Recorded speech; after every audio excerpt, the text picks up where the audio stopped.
கர்த்தருடைய பரிசுத்த நாமத்துக்கு மகிமை உண்டாவதாக. ஆண்டவரும் இரட்சகருமாகிய இயேசு கிறிஸ்துவின் நாமத்தினாலே இந்த 2024 வருடம் 8ஆம் மாதம் 1ஆம் தேதியில் உங்களை வாழ்த்தி ஆசீர்வதிக்கிறேன். இந்த ஆகஸ்ட் மாதத்தில் கர்த்தர் நமக்கு தருகிற வாக்குத்தத்தம் ஆபகுக் புஸ்தகம் 2ஆம் அதிகாரம் 3ஆம் வசனம். இந்த வசனத்திலிருந்து கர்த்தர் நமக்கு சொல்லுகிறார், அது நிச்சயமாய் வரும், அது தாமதிப்பதில்லை. அது நிச்சயமாய் வரும், அது தாமதிப்பதில்லை என்று. அருமையான தேவ பிள்ளைகளே, இந்த வசனத்தின் மூலமாய் கர்த்தருடைய ஆவியானவர் நம்மோடு கூட பேசுவாராக. இந்த வேத வசனம் இப்படி ஆரம்பிக்கிறது, குறித்த காலத்துக்கு தரிசனம் இன்னும் வைக்கப்பட்டிருக்கிறது. அருமையான தேவ பிள்ளைகளே, இந்த சத்தத்தை கேட்டுக்கொண்டிருக்கிற சகோதரனே சகோதரியே, ஆண்டவர் உங்களுக்கு ஒரு காரியத்தை வாக்கு பண்ணியிருந்தா, ஆண்டவர் ஒரு தரிசனத்தின் மூலமாகவோ, சொப்பனத்தின் மூலமாகவோ, தீர்க்க தரிசனத்தின் மூலமாகவோ, அல்லது பிரசங்கத்தின் மூலமாகவோ, நீங்க வேதத்தை வாசிக்கும் பொழுதோ ஜெபிக்கும் பொழுதோ ஒரு காரியத்தை, இதை நான் உனக்கு செய்ய போகிறேன் என்று சொல்லி வாக்குத்தத்தம் கொடுத்திருந்தா, அல்லது தரிசனத்தில் ஒரு படம் போல காண்பித்திருந்தா, அது அந்த காரியத்தை குறித்து இந்த வேத வசனம் சொல்லுகிறது, அதற்கென்று ஒரு குறித்த காலம் வைக்கப்பட்டிருக்கிறது. ஹல்லேலூயா. அப்படியானா உங்கள் ஒவ்வொருவருக்கும், இந்த சத்தத்தை கேட்டுக்கொண்டிருக்கிற அருமையான தேவ பிள்ளையே, உங்களுக்கு கர்த்தர் கொடுத்த வாக்குத்தத்தம், அந்த வாக்குத்தத்தத்தோடு கூட அது நிறைவேறும் நாள் ஒன்றையும் கர்த்தர் குறித்திருக்கிறார். அதற்கு முன்னாடியும் இல்லை, அதற்கு பின்னாடியும் இல்லை. அந்த குறிப்பிட்ட நாளில் அந்த வாக்குத்தத்தம் நம்முடைய வாழ்க்கையில நிச்சயமாய் நிறைவேறும் என்பதை குறித்து இந்த வேத வசனம் தெளிவாக சொல்லப்பட்டிருக்கிறது. அப்படியானா அந்த குறித்த காலம் வரைக்கும் காத்திருக்கிறோம் இல்லைங்களா, அதுதான் விசுவாசம். ஆண்டவர் கொடுத்த தரிசனத்தை, ஆண்டவர் கொடுத்த சொப்பனத்தை, ஆண்டவர் கொடுத்த ஒரு தீர்க்க தரிசனத்தை, ஆண்டவர் கொடுத்த ஒரு வெளிப்பாடை, ஆண்டவர் கொடுத்த ஒரு வாக்குத்தத்தத்தை, ஆண்டவர் என்னோடு கூட பேசி இருக்கிறார், சொன்னவர் பொய் சொல்லாதவர், அவர் நிச்சயமாக நிறைவேற்றுவார் என்று சொல்லி விசுவாசித்தால் அதற்காக நம்ம காத்திருப்போம். தொடர்ந்து இந்த வேத வசனத்தின் மூலமாக கர்த்தர் நம்மோடு கூட பேசுகிறார். அது முடிவிலே விளங்கும், முடிவிலே அது விளங்கும் என்று எழுதப்பட்டிருக்கு. சில நேரத்தில் ஆண்டவர் இந்த காரியத்தை ஏன் காண்பித்தார், ஆண்டவர் இந்த மாதிரியான ஒரு வாக்குத்தத்தத்தை ஏன் சொன்னார், ஆண்டவர் கொடுத்த வாக்குத்தத்தம் நல்ல பிரகாசமா இருந்தது, ஆண்டவர் கொடுத்த வாக்குத்தத்தம் என் வாழ்க்கையை உயர்த்துவதை போல, என் வாழ்க்கையை மேன்மைப்படுத்துவது போல, என்னுடைய வாழ்க்கையில் இருக்கிற பிரச்சனைகள் எல்லாம் முடிவுக்கு வருவதை போல, ஒரு செழிப்பான, ஒரு ஆசீர்வாதமான, ஒரு பிரகாசமான எதிர்காலத்தை தரிசனத்தின் மூலமாக, வாக்குத்தத்தத்தின் மூலமாக ஆண்டவர் எனக்கு காண்பித்தாரே. ஆனாலும் அதற்கப்புறமாக ஆண்டவர் எனக்கு நடத்துகிற பாதை ஏன் இவ்வளவு கடினமாக இருக்கிறது? அந்த சொப்பனம் நிறைவேறுமா இல்லையா? அருமையான தேவ பிள்ளையே, கர்த்தர் கொடுத்த வாக்குத்தத்தம், அதற்கு ஒரு நாளை கர்த்தர் குறிப்பிட்டிருக்கிறார் என்று சொன்னேன் இல்லைங்களா, அந்த நாள் வருகிற வரைக்கும் கர்த்தர் அவர் நியமித்த பாதையிலே உங்களை கொண்டு போவார். காரணம், அந்த வாக்குத்தத்தத்தை நீங்கள் பெற்றுக்கொள்வதற்கு, உங்களை தகுதிப்படுத்துவதற்காகவே. இதற்காக ஒரு வேத பகுதி நம்ம பார்க்க போகிறோம், ஒரு நபருடைய வாழ்க்கையை. ஆனால் இப்பொழுதே நீங்கள் புரிந்து கொள்ளுங்க, கர்த்தர் உங்களுக்கு ஒரு வாக்குத்தத்தத்தை கொடுத்தா, அந்த வாக்குத்தத்தம் நிறைவேறுகிற காலம் வரைக்கும் அந்த வசனம் உங்களை புடமிடும், அந்த வசனம் உங்களை தகுதிப்படுத்தும், அந்த வசனம் உங்களை உருவாக்கும். காரணம் என்னன்னா, ஆண்டவர் நியமித்த ஒரு காரியத்தை, ஆண்டவர் உங்களுக்காக ஏற்படுத்தின, தீர்மானித்திருக்கிற ஒரு ஆசீர்வாதத்தை நாம கொடுத்த, அவர் நம்முடைய கையில் கொடுத்த பிறகு அதை நம்ம இழக்கக்கூடாது. அதை பெற்றுக்கொள்ளுகிற நாம் அதை அனுபவிக்க வேண்டும். அதை பெற்றுக்கொள்ளுகிற நாம் அதில் நாம் நிலைத்திருக்க வேண்டும். அதனால தான் ஆண்டவர் ஒரு வாக்குத்தத்தத்தை, ஒரு தரிசனத்தை கொடுக்கும் பொழுது அதை நிறைவேறுகிற காலம் ஒன்றை குறித்திருக்கிறது மாத்திரமல்ல, அந்த நாள் நிறைவேறுகிற, அந்த தரிசனம் நிறைவேறுகிற வரைக்கும் அவர் தம்முடைய வழியில, தம்முடைய பாதையிலே தான் நம்மை நடத்துகிறார். அந்த பாதை நம்மை உடைத்து விடாது, அந்த பாதை நம்மை அழித்து விடாது, அந்த பாதை நிச்சயமாய் நம்மை உருவாக்கும். ஹல்லேலூயா. யோசேப்பினுடைய வாழ்க்கையில இதுதான் நடந்தது. அவருடைய வாழ்க்கையில சில காரியங்களை பார்ப்பதற்கு முன்பாக இன்னொரு காரியத்தை இந்த வேத வசனம் சொல்லுகிறது, அது தாமதித்தாலும் அதற்கு காத்திரு, அது நிச்சயமாய் வரும், அது தாமதிப்பதில்லை. ஆண்டவர் சொல்லுகிற வார்த்தை பாருங்களேன், முரண்பாடா இருக்கிறது போல தோன்றினாலும் இதை கவனமாய் நீங்கள் படிக்கும் பொழுது, கர்த்தருடைய ஆவியானவருடைய ஒத்தாசையோடு, அவருடைய உதவியினால் நீங்கள் படிக்கும் பொழுது காரியத்தை புரிந்து கொள்ளலாம். அது தாமதித்தாலும் அதற்கு காத்திரு, அது தாமதித்தாலும் அதற்கு காத்திரு, அது நிச்சயமாய் வரும், அது தாமதிப்பது இல்லை.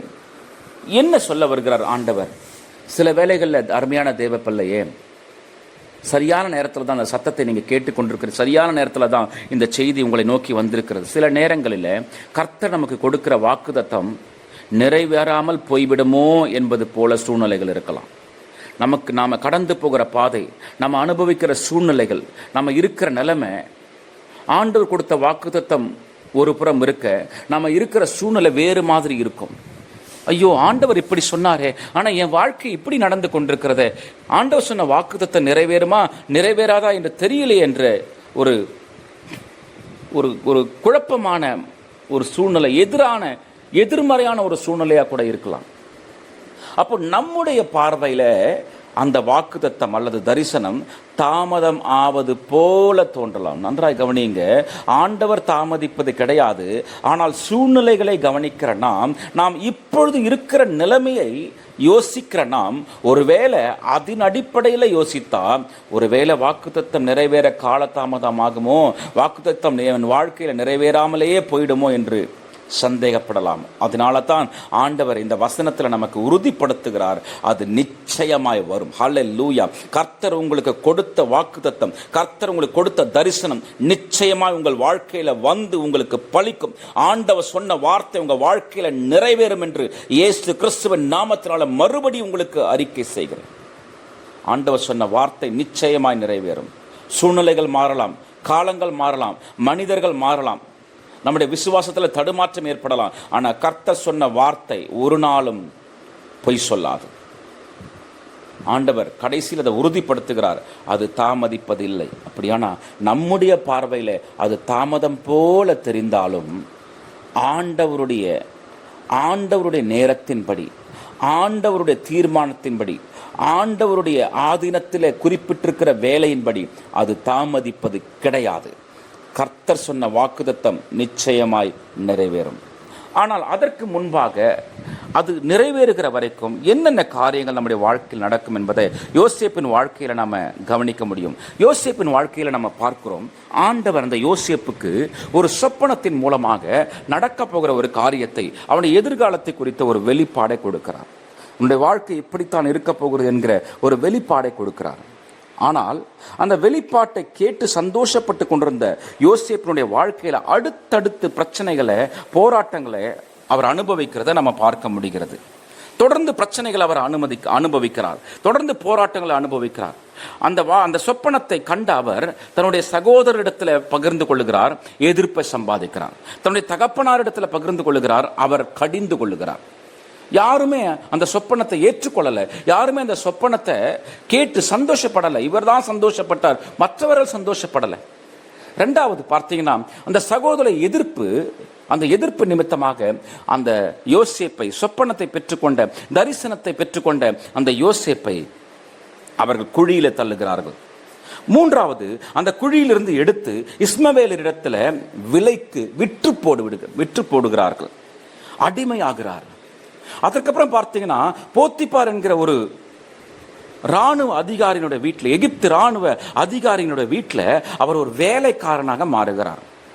அதற்கப்புறம் பார்த்தீங்கன்னா, அந்த வேலைக்காரராக சேர்ந்த அந்த எஜமானுடைய வீட்டில் அவர் உண்மையாய் இருந்தது நிமித்தமாக, பரிசுத்தமாய் வாழ்ந்தது நிமித்தமாக பொய்யாக குற்றம் சாட்டப்பட்டு சிறைச்சாலைக்கு செல்லுகிறார். சிறைச்சாலையிலிருந்து அவர் 2 பேருக்கு உதவி செய்கிறார்.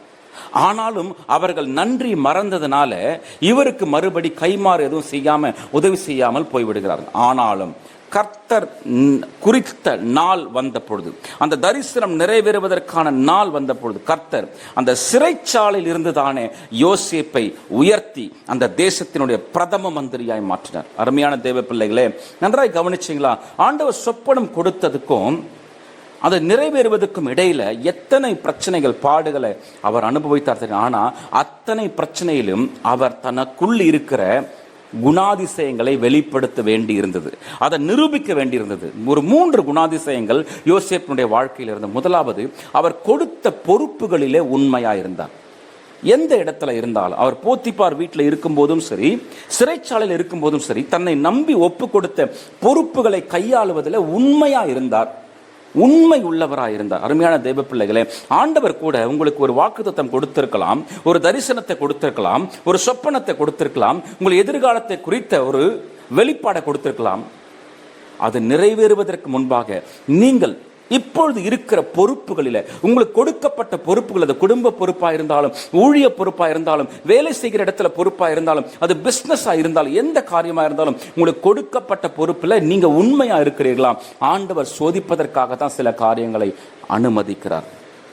இரண்டாவது, தன்னுடைய எஜமானுக்கு நம்பிக்கை உள்ளவராக, நம்பகத்தன்மை உள்ளவராக இருந்தார்.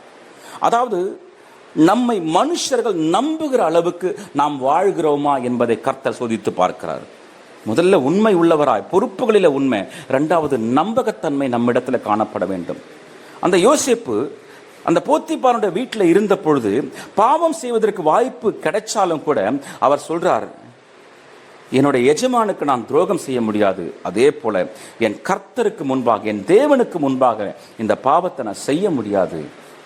அல்லேலூயா. மூன்றாவது காரியமாக, அவர் இப்படிப்பட்ட சூழ்நிலையிலும் கூட அவரே பாதிக்கப்பட்டு அநியாயமாய் தண்டிக்கப்பட்டு சிறைச்சாலையில் இருந்த போதும் கூட அந்த இடத்திலும் அவர் மற்றவர்கள் மேல இரக்கம் காண்பிக்கிறவராக இருந்தார். இந்த 3 காரியங்களை நம்ம பார்க்கிறோம். ஸோ இந்த 3 காரியங்களை சோதிக்கப்பட வேண்டியது அவசியமாக இருந்தது. அதற்கப்புறம் ஆண்டவர் சொன்னபடியே, ஆண்டவர் காண்பித்தபடியே, ஆண்டவர் வெளிப்படுத்தினபடியே அந்த வாக்குத்தத்தம் நிறைவேறினது. அருமையான தேவ பிள்ளைகளே, இந்த வசனத்தின் மூலமாக நான் உங்களை உற்சாகப்படுத்த, உங்களுக்கு வாக்கு பண்ணின கர்த்தர் அதை நிறைவேற்றுவதில் உண்மை உள்ளவராக இருக்கிறார். இந்த வசனத்தின்படி உங்களுக்கு சொல்லப்பட்ட காரியம் நிச்சயமாய் வரும், நிச்சயமாய் நிறைவேறும். கர்த்தர் தாமே உங்களுக்கு சொன்ன வார்த்தையை நிறைவேற்றி தம்முடைய நாமத்தை மகிமைப்படுத்துவாராக. ஆமேன்.